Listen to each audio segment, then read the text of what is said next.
السلام عليكم ورحمة الله وبركاته. Qaqaalii kiyya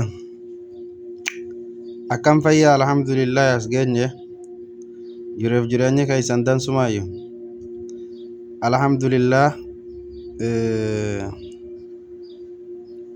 Namoota baay'ee idditun gammachuu fi namoota baay'eedhaaf qalbii caba keessaa'uu namoota daa'imman gartee haadha abbaan qabneef qalbii caba, daa'imman warri isaanii miskiinaatiif qalbii caba, daa'imman warri isaanii xiqqoo waa qabuuf ammoo gammachuudha. Rabbiin gaa yaf'alu maa yashaa'u wa yaxtaaru, inni waan fedhe dalagaa. Rabbi nama keenya kan qabnetti illee rabbi nu haa kennu wallah. Rabbi riskii isaa ni dandayaati wallaahi. Rabbiin qalbii muslimaa hunda gartee rabbi haa gammachiisu.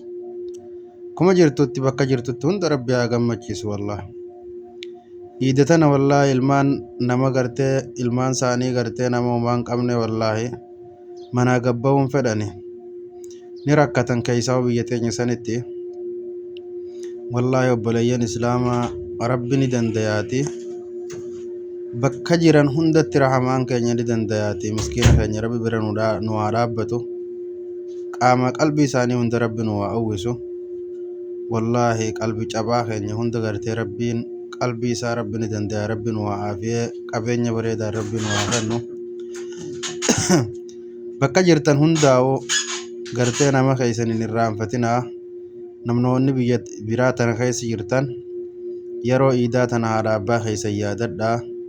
Waan dandeessanirraa gartee rabbi isin haa laafisu gargaaraa. Haa gartee harkaa qabdan ka harkaa hin qabne harkaa hin qabne akka dandeessanii bira dhaabbadhaa. Gammachuu isaanii wajjin qooddadhaa.